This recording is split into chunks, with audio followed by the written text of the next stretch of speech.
انتهت حلول الارض، مفيش اي اوبشن غير ان انا لازم اذاكر، لازم اركز. انا هركز، مش هنام، اكيد مش هنام، هركز، مش هنام تاني، انا لسه صاحيه.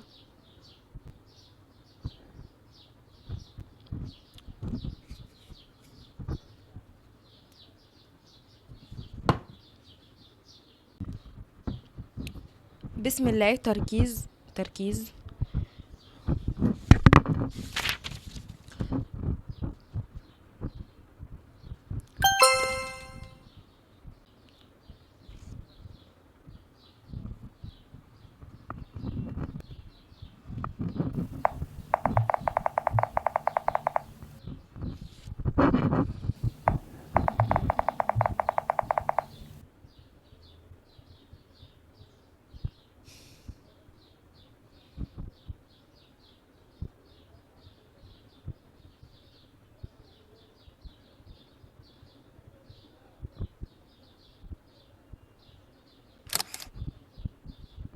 انا كنت بعمل انا كنت بذاكر.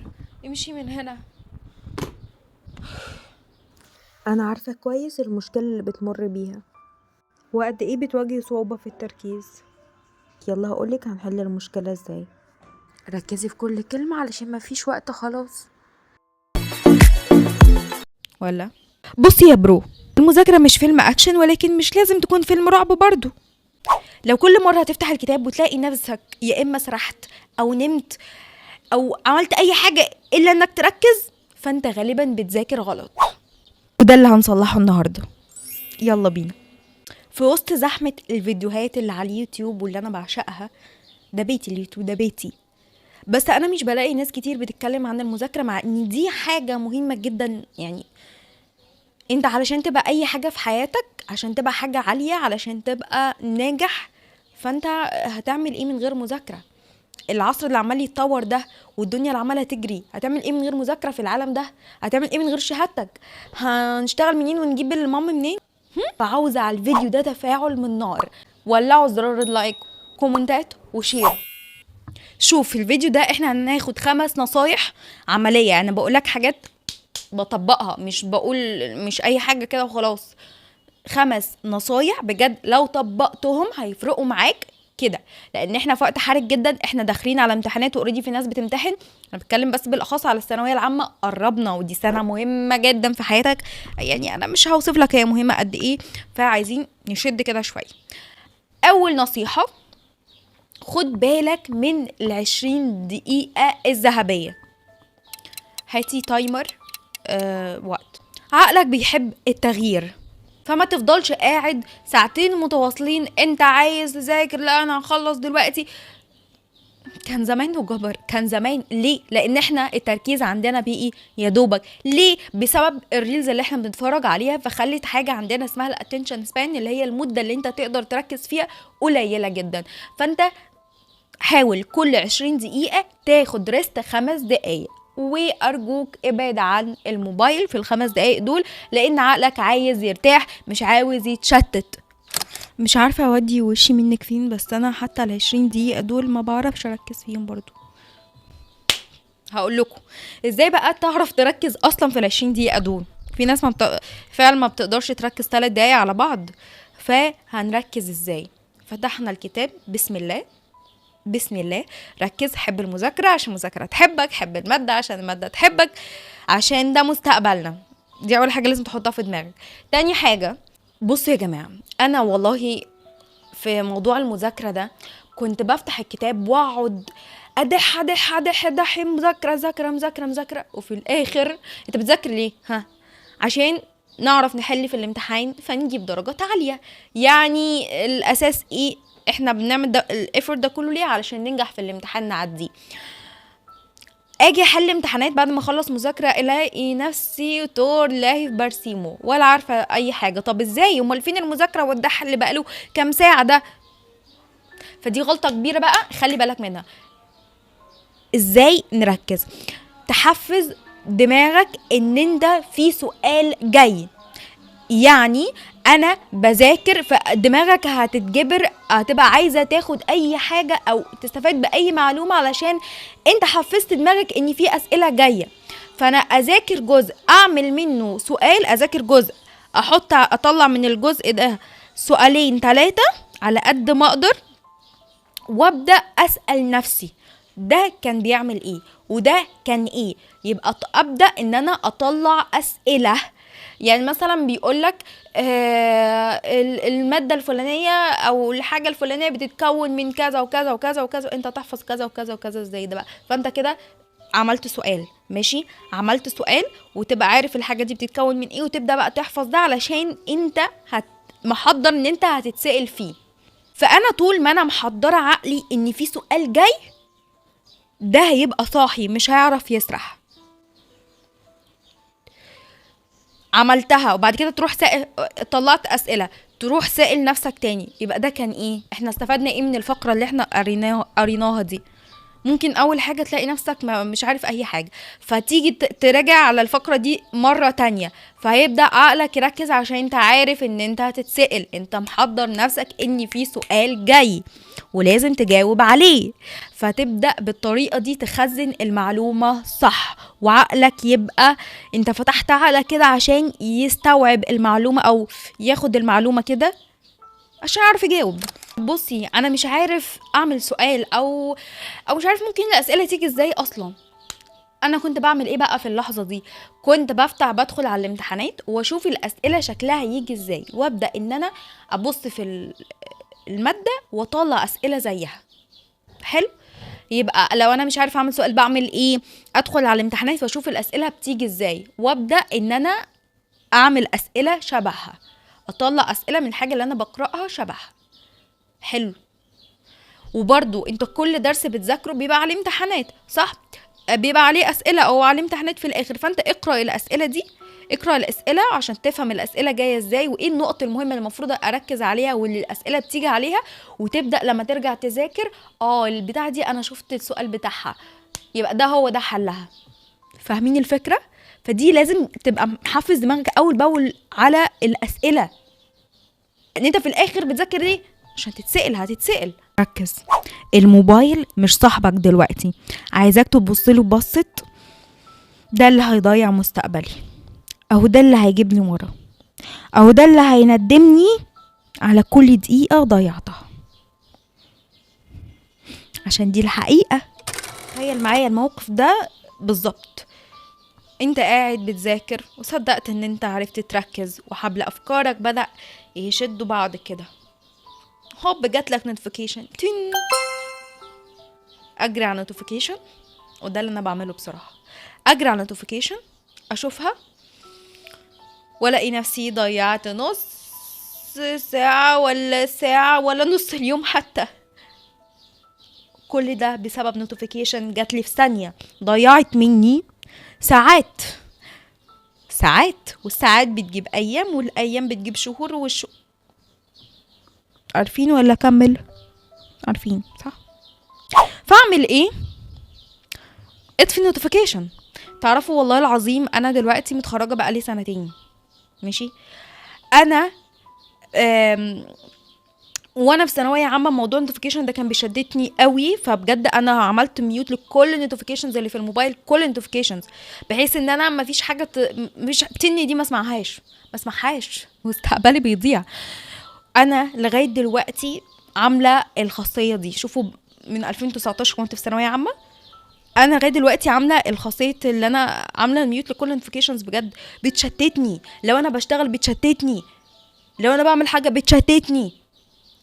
نوتيفيكيشن بتيجي في ثانيه بتاخد مني نص ساعه ولا ساعه من غير ما احس. كارثه. هو انا مكسوف اقولك ان انا بنام في الفيديو دلوقتي. لو حسيت نفسك بتنام، هو اكيد مش هتنام في الفيديو، بس انت بتنام في المذاكره، ممكن تعمل ايه؟ بتنام خالص يعني؟ جرب تمضغ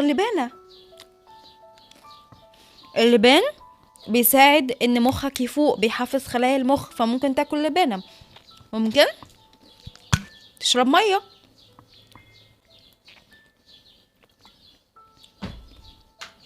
عشان تفوق. اعمل كوبايه قهوه، اي حاجه اتصرف، لازم نذاكر يعني هنذاكر. بجد كل الخطوات اللي انا قلتها دلوقتي هي بتحفز مخك ان هو يفوق. المضغ فعلا بيساعد الدماغ ان هي بيحفز خلايا المخ كده. هوبا معانا، هوبا تيتو مامبو، هوبا ايه ايه. مش هكمل الفيديو، هكمله. مش معنى اني قلت لك المضغ بيحفز خلايا المخ تروح جايب لي خروف تاكله هتتقل. بقول مضغ اللبان مش مضغ الاكل. لو هناكل ناكل حاجه بسيطه، بسكوت بتاع، لكن هناكل اكله دسمه هننام، جسمك هيتقل. فخلي بالك بقى ماشي. هوبا لو حسيت انه انتهت حلول الارض وبرضه مش عارف تفوق، روح نام. نام لك ساعه واصحى بجد. انا ما طب نمت وصحيت، عايز تنام تاني؟ قوم غير مكانك اللي انت بتذاكر فيه. لو خلاص انت اتحولت لزومبي، خلاص غير مكانك اللي انت بتذاكر فيه، انزل اتمشى شويه، اعملك شويه رياضه بحيث يجروا الدوره الدمويه في جسمك فتفوق، فجسمك يفوق. وتعالى اقول لكم بقى على طريقه حلوه قوي انا بحبها، كنت بذاكرها وكنت بعملها. ودي اجمد طريقه، بجد اجمد طريقه مذاكره جابتها البشريه. ايه هي؟ ان انت تاخد اتيتيود ان انت مدرس وواقف على الستيج وبتشرح لناس قدامك، وقوم وقف بجد، قوم وقف، علشان وانت واقف اكيد مش هتنام، وتدخل بقى في المود جامد قوي. هتدخل في المود قوي وهتبقى مركز ان انت تفهم المعلومه وتستقبلها حلوه قوي علشان توصلها وتشرحها للناس اللي هنعتبر ان في ناس قدامك. ماشي بجد والله ما بهزر، الطريقه دي جامده جدا جدا جدا. احكي لكم موقف انا بعملها على طول. فانا كنت قاعده وعماله بذاكر، بصي دي يعني هنعمل كذا وهنعمل كذا ودي تؤدي الى دي، يبقى كده معانا كام خطوه؟ معانا 5 خطوات، معانا 4 خطوات خدناها في الفيديو فهنطبقهم. انا بقى كنت بعمل كده. فانا لقيت ببص من باب الاوضه كده، لقيت عمي واقف وعامل كده. هو افتكر ان في حد قاعد في الاوضه وانا عماله بشرح له. ماما تعدي تضحك ده، فانت اقفل الباب على نفسك وركز فاهم. بس بجد هي دي الطريقه بيرفكتو. ممكن دقيقتين اقول لكم قد ايه وحشتوني وحشتوني وحشتوني. وحشني التصوير ووحشني اليوتيوب، ان انا اصور على اليوتيوب وانزل فيديوهات. انا من رمضان اللي متابعني ان انا بقالي شهر وشويه ما نزلتش. يشجعوني بقى ان انا بجد انا بحاول بكل الطرق ان انا انتظم. فعايزه الفيديو ده فاعل من نار. ولعوا زرار اللايك والكومنتات. بما انكم وحشتوني قوي زي ما قلت لكم، انا عايزه اشوفكم في الكومنتات كلكم اشوفكم. ولو حد عنده اي مشكله في المذاكره يقول لي، بحيث ان انا عندي حلها فاقوله لك، بما اني جربت كتير قوي. وطمنوني عليكم عاملين ايه في الكومنت. نفيت لي انا. وطمنوني عليكم عاملين ايه في الكومنتس. طمنوني عليكم بتعملوا ايه، واصلين لفين في المذاكره. وما تخافوش واجمدوا، وكل حاجه هتعدي. بس اجمدي يا روح قلبي وكملي، كله هيعدي. وان شاء الله يعني بجد تفرحوني بكل حاجه حلوه. وربنا عمره ما بيضيع تعب حد. انا عارفه ان احنا يعني المذاكره هي بجد والله حاجه جميله قوي، وبجد حاجه بترفعك وكل حاجه. بس احنا بنواجه صعوبه ان احنا نركز. ده مستقبلك، لازم تحاول. وبما انك انت بتشوف الفيديو ده دلوقتي، فانا متاكده انك انسان بجد بتحاول ان انت تعمل حاجه. فارجوكم الفيديو، الحاجات اللي انا قلتها في الفيديو طبقوها. انت خدت الستيب ان انت اتفرجت الفيديو وعرفت الخطوات، اكتب الخطوات دي اللي انا قلتها وطبقها. عايز تعيد الفيديو من الاول عيده. ولو في اي حاجه قولوا لي في الكومنتس وطمنوني عليكم بليز. هسيب لكم لينك الانستجرام بتاعي، صحابي خلاص انتوا بقيتوا البستات بتوعي بيكلموني عليه. وصفحه الفيسبوك. وما تنسوش تعملوا لايك وسبسكرايب علشان في فيديوهات جايه كتير هتساعدكم ان شاء الله، ده اكيد. وكمان انا عامله بلاي ليست كامله للثانويه العامه، فاستحاله يبقى عندك مشكله في حاجه معينه وما يبقاش حلها في البلاي ليست دي. فاعمل لك مشروبك اللذوذ كده، كوبايه قهوتك او اي حاجه انت بتحب تشربها، واقعد شوف، عشان بجد في تريكات كتيرة جدا في المذاكرة انت لازم تعرفها، بتوفر عليك وقت كبير، وكمان فعلا انت بتحط مجهود في المكان الصح، متبقاش قاعد تذاكر على الفاضي. وان شاء الله اشوفكم في فيديو جديد على خير، مع الف سلامة، باي باي.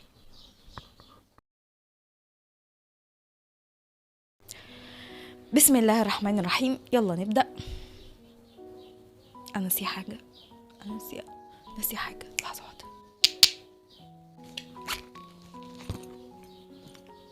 نلبس دي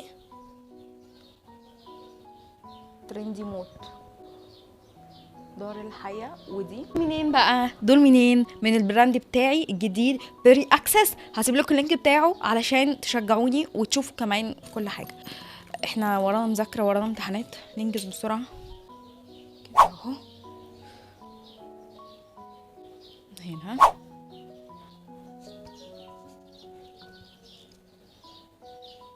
الله، جميل الكلام ده قوي. انا حاسه ان السماعه دي اصلا الهاند فري عامله لا مش ده. هنا هستخدم كريم على الاكسسوار، ايوه ما بتغيرش لوني.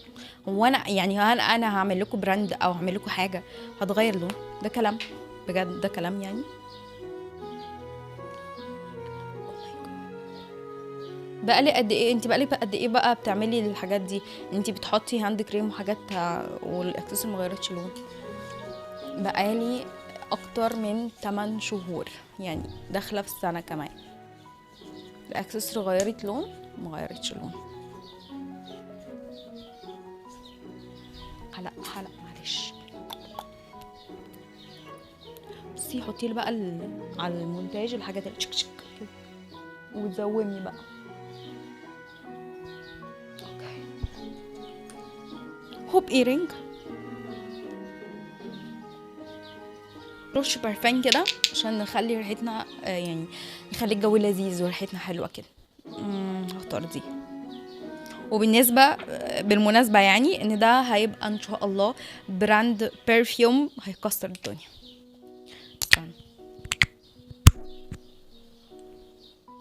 انا بعمل ده عشان قاعده في البيت، انا مش خارجه، انا مش هنتكلم على موضوع البرفيوم ده بعدين، عشان هو ايه حرام تبقى ريحتنا حلو. ايه ده انتي بتحطي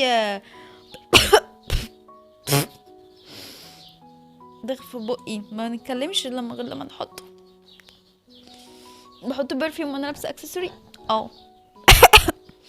ايوه قدامكم مره قوي، دخلت في بقي كلها.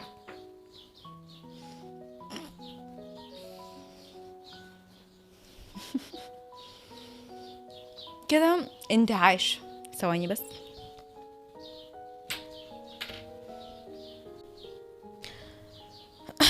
حاسه ان البرفيوم دخلت في الرئتين وانا عماله اتكلم فدخلت في بقي. بس كده يا حلوياتي يا بستاتي يا اماراتي اللي وحشتوني قد الدنيا. هو ده كان موضوع الفيديو النهارده، يا رب يكون عجبكم، وما تنسوش زي ما قلت لكم تعملوا الواجب، لايك والحاجات الحلوه دي.